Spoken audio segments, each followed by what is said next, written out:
Good morning, good day, good afternoon or good evening, whenever this comes to you.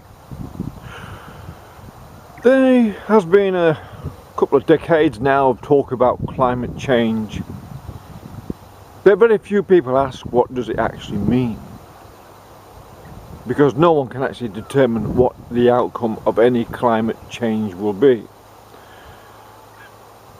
But forget the idea of climate change in itself, but it's the human factor and how that is catered to and taken care of, and the economics of that, which must be the most important factor if we're to understand if there's any dangers to climate change, which there isn't actually, because people just adapt to the times they're born into.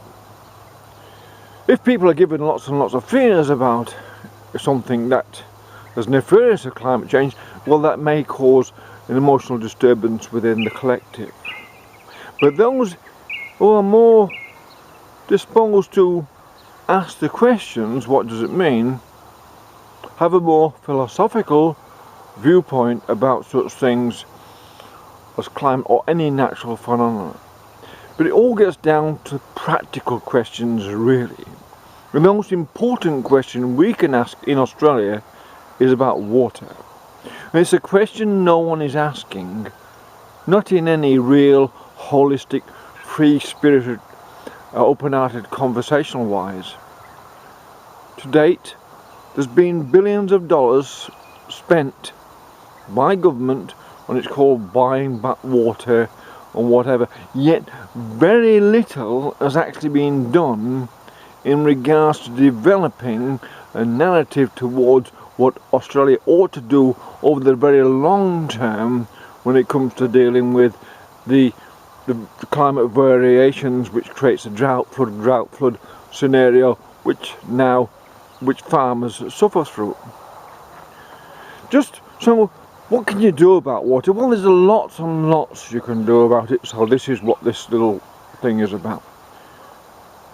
Say at the Carmichael, where there's a coal reserve at Carmichael in North Queensland, if the Labour government up there was serious about climate change, it would use the coal there in that, whether Adani own it or the Labour Party own it. If it was really a socialist party, it would own the coal. It would use that coal to create a Healer powered a coal-fired power station, which reduces emissions to a negligible amount for the benefit it gets. Now, what you can do with that amazing amount of power is create maybe 400,000 to 500,000 litres of water per day. And also you could run the North of Queensland's energy and economics a lot cheaper by owning that massive source of power that's reliable and will continue to supply energy and economic benefits and hydrological benefits for a very long time to come. Now, if there was a series of energy sources, and it doesn't have to be coal, it could be wind, providing it generates enough energy to create water out of the air in quantities and consistency that then allows a constant flow of water into any particular area where you want to put this equipment in. Now, other people are already doing this all over the world, so it's not reinventing the wheel, it's just basic logic and common sense and the practical application of already known facts, data, science, technology and engineering that is already freely available on the market. So the avoidance in Australia of any logical or rational or practical discussion about climate has meant it is now 20 years behind where it could have been if it had been having a proper discussion about climate when it first started in 1996 in earnest. And because it's only being used as a political means to divide society and to make politics look like it's opposing each other when they're not opposing each other at all on energy, they're both involved in raising the cost of energy to raise the amount of GST taken, and also to finance and enrich their mates involved within the hidden agenda, which is to create debt into society. And the more debt there is in society, the more difficult it's going to be for government to enact in a practical manner and a rational manner on the major problems within the climate of Australia itself, which is water. Now, water, there's no problems with water. There's plenty of water in Australia. The hydrology can be sorted, and so over a 30-year period, if you're so inclined, you can develop an economic program, a fiscal system, which actually takes a small amount of money off everyone to become part of a cooperative in this country for water, so the people are more involved with the development of their own country, in which most intrinsically involves the use of energy, water, and the economics in that to make sure to ensure their own future in case of climate variability. I just use Carmichael Basin, coal basin, the Galilee, wherever it is, called, as an example that if you stick a big power source, like a coal-fired power station, like they're building dozens and dozens of them in China, so there's no excuse saying we can't have one here. Well, they're doing lots of them in China, so there's no excuse really.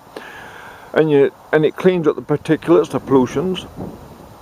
That can be used to create millions and millions of gallons of endless litres of flow of water. You can put these power sources all over the place, so it naturally uses natural energy, if you like, with the sun or wind to do this, or coal that's available, and then that allows a whole different look for farmers and for everyone else to see about water, because you can then assure a farmer, if he has one of these a bit of kit, instead of handing money out to them all the time for drought relief, you build the kit in the farms, then they're assured of a water supply. If you know the mean average humidity in the air over a 10-year period. So it's a scientific application of knowledge that's a practical use of society that gets it through a climate variability, not the politically correct, not allowed to say or speak about anything lest it might offend someone, because, well, I have no idea why people are offended by practical conversations that are based in science and rationality, but they are. It's become the convention to attack anyone with original thought within the Labour Party and the Liberal Party of Australia, and I'm suggesting people avoid these people because they're not working for Australia, they work for their parties alone, and they've actually given away their own basic party's principles for some globalised socialist agenda that is there to impoverish people and society, while at the same time pretending it's doing something about climate change. It is doing very, very opposite to what it ought to be doing. It's creating a massive amount of debt into society, so it's disenabled from being able to act in an appropriate manner as suggested. It is easy to solve the water problem in Australia if the politicians got out of the way and parochialism was replaced by a cooperative approach to conversation and the application of science and the basic knowledge we have that can solve the climatic problems we have without all the hoo-ha and the pretentious politics and divisive nature that is now used by politicians against the society they're sponging on for their votes. People are no longer seen as people anymore by these politicians. They're just mere numbers to make up the corporate game which the corporate politicians in Australia are playing. It's all about numbers, not about people. They use all sorts of emotional appeals to people. When it all gets down to it, when you analyse it correctly for what they're really doing about things, you know then most of it's all nonsense, absolute nonsense in every facet of the matter. If they can't have the conversations such as I am putting out here on these videos about coal, about energy, about climate, you know they're against education. You know they're against freedom of speech. You know they're against acting on climate. You know therefore none of them are real about much at all. It's all about image and status and ego. Forget about the people, forget about Australia, forget about developing this country. Just create masses and masses of debt.